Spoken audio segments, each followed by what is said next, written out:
At this time of year, someone somewhere inevitably asks me the same question every single year. Rabbi, why do you think our New Year is so different from the secular New Year?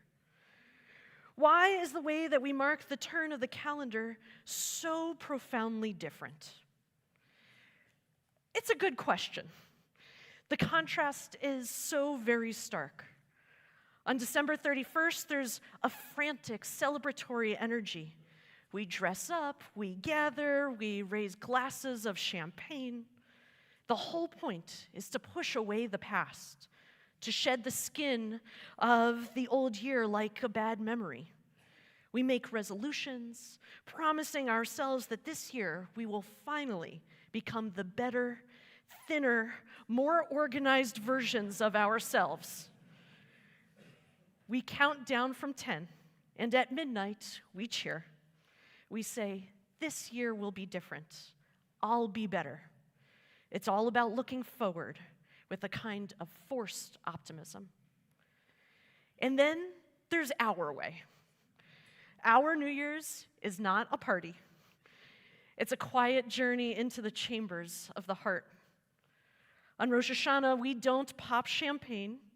We cry out to God with a plea that comes from the deepest parts of our souls.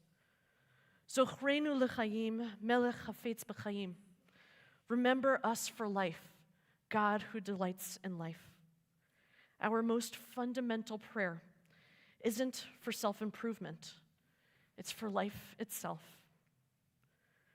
On Yom Kippur, we don't set goals for the future. We take a painful and honest inventory of our past. We confess. We don't hide our mistakes in the rearview mirror. We shine a spotlight on them. We sit with our failings and beg for the grace of a fresh start. The world says, don't look back, but our tradition insists you must look back because there is no genuine way forward without understanding where and who we have been. And so here we are again in this sanctuary, holding our prayer books. We carry with us the full knowledge that this year we just survived. We sat here last Rosh HaShanah, and we did not yet know what 5785 would bring. We didn't know who would get sick, who would suffer a loss, who would find love, who would welcome a new child. We didn't know the specific headlines that would make us weep or the particular struggles that would test our strength. We didn't know if the well of our own resilience would be deep enough. Now we know. We lived it. And so the question we face isn't one that's just about the past. It's about the future. What will make this coming year any different? I will not pretend to have any easy answers. On my best days, I feel like the wise child from the Seder, searching our sacred texts for a map through this wilderness. On other days, I'm a simple child, looking at the world in bewilderment and asking, what does any of this mean? But if I'm truly honest with you, and this is the season of honesty, most of the time, I feel like the child who does not even know how to ask. I come before God, and I come before you in silence, with only a question that is less a question and more of a prayer. How will we make this year any different? How will I make this year different? Let's be honest. 5785 was a hard year. The relentless current of bad news, of violence, political anger, of environmental crisis, it felt like it was just going to pull us under. We felt helpless watching loved ones struggle, watching families torn apart by war, and watching the world groan in pain. There was so much anger, so much despair. And yet, there was also breathtaking joy. I know there was. I saw it. I saw it in the babies who were born, their cries a defiant song of new beginnings. I saw it at weddings, as couples stood under the chuppah, creating small sacred world of hope. I saw it in your celebrations, b'nai mitzvah and graduations, anniversaries and birthdays.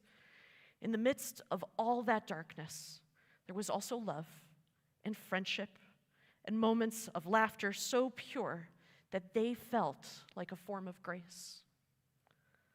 Life held both grief and joy, often in the very same moments. They weren't separate. They were woven together, darkness and light intertwined. And right there, right in that paradox, is where our sacred work lies. When the world is pulling us toward despair, our tradition gives us a radical instruction. Choose joy. The poet Mary Oliver wrote, "If you suddenly and unexpectedly feel joy, don't hesitate. Give in to it. Joy is not meant to be a crumb."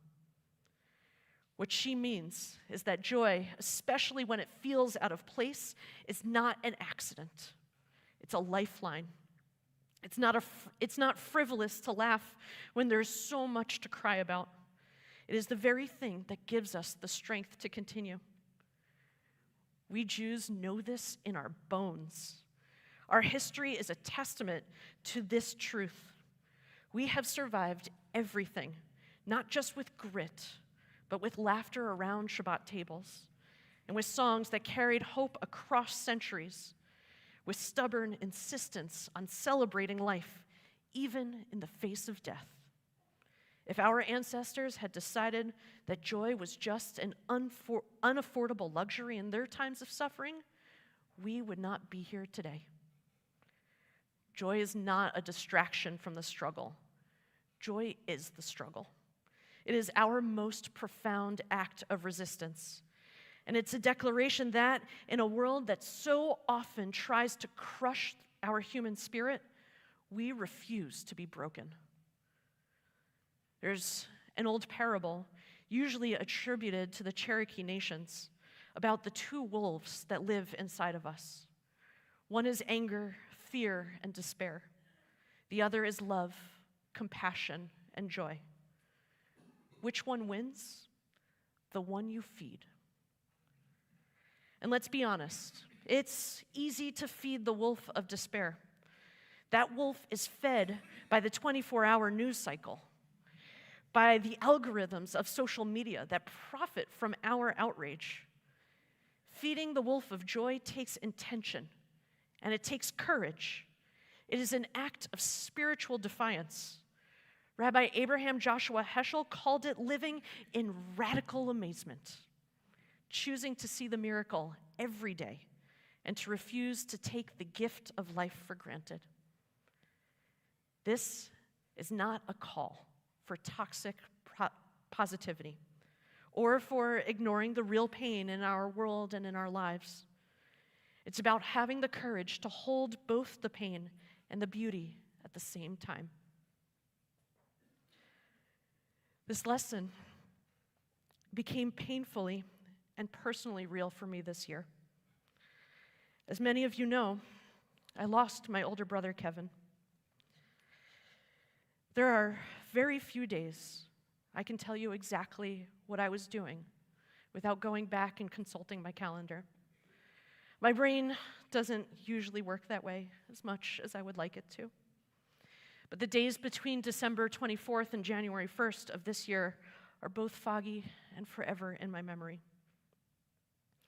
I don't fully recall the phone call from New York when I learned that Kevin had died.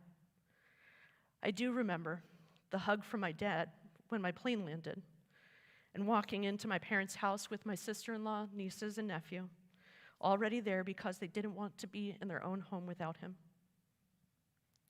I don't really remember the funeral, but I do remember trying to answer my nephew's questions at the cemetery. I don't remember who of my family or friends came to Shiva, but I do remember watching the kids and their friends try to understand what Shiva even was.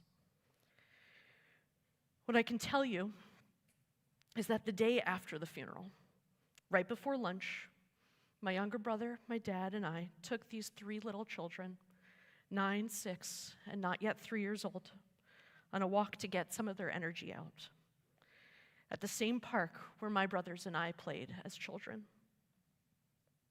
It was an oddly warm day and sunny day, and all they wanted to do was climb and swing and run. They wanted to be lifted up to the monkey bars and go on the seesaw.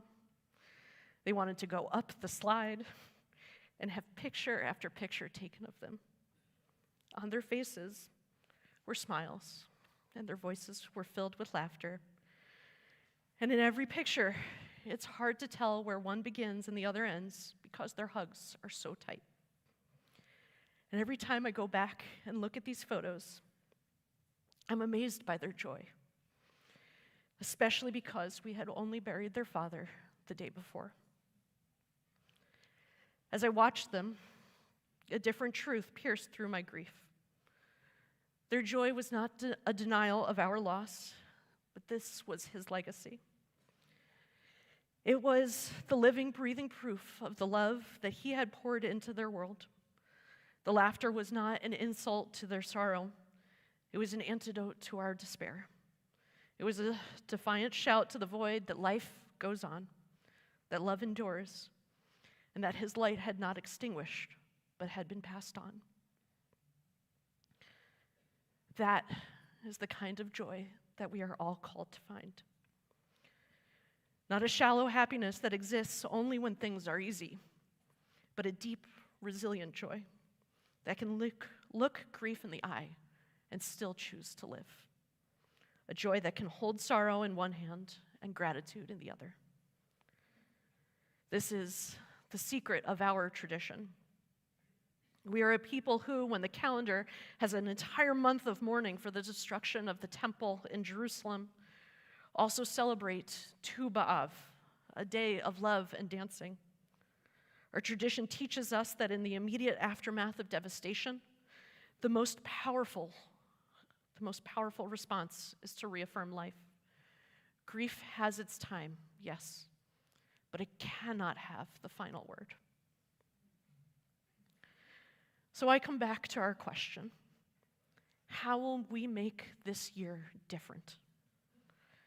We know it won't be different because there will be less pain in the world, but it will be different because of the choices we make. It will be different because of the joy we choose to cultivate and the joy we insist on finding.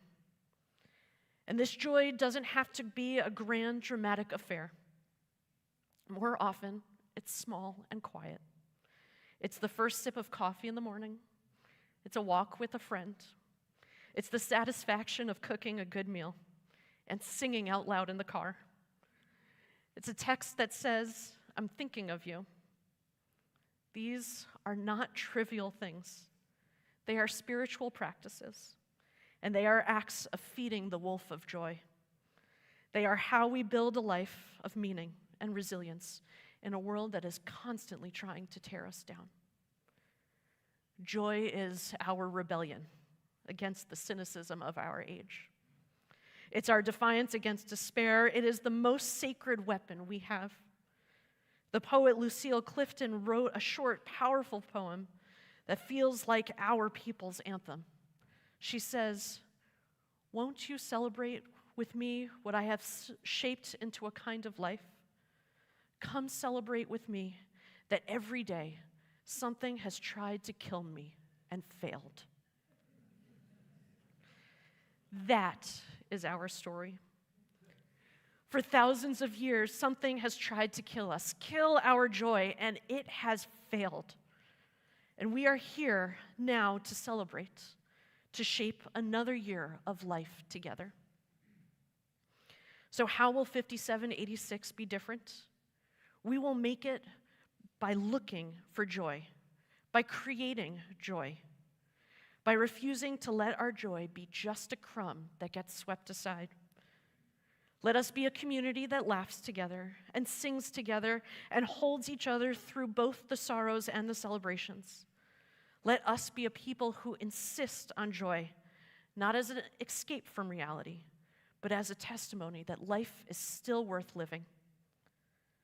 Throughout history, we tell and retell stories of our joy in the darkest of times. The story of Esther is one of a multitude of stories that can be summarized as, they tried to kill us, we won, let's eat. Esther and the Persian Jews of her time lived in a time of oppressive threat. She used her role as queen to save her people, our people, and every year we celebrate Purim in the honor of her triumph. The Talmud, in commenting on the month in the middle of which Purim falls, tells us, Mi shenichnas Adar marbin b'simcha. When the month of Adar begins, joy increases. Not at Purim, when we finish the story and know that we are again saved, but joy grows at the beginning, knowing that we will need its strength. The rabbis teach us that Yom Kippur and Purim are two sides of the same coin, atonement and joy, both necessary to determine our fate in the year ahead. In her time of doubt, Mordecai told Esther, the embodiment of joy, perhaps you were made for such a moment as this. Perhaps, like Esther, we were made for such a moment as this. A time when the world desperately needs more witnesses, not only to its pain, but to its capacity for joy. May 5786 be a year when joy is our resistance, our rebellion, and our song. May it be a year when we wake each morning in radical amazement. May it be a year when we feed the wolf of love and joy with intention, with our whole hearts. May it be a year when we find the strength to laugh even through our tears. And may it be a year when joy, holy, defiant, and sacred joy, makes all the difference. Shana tova u'metuka, a good year and a sweet year to all of you. Amen.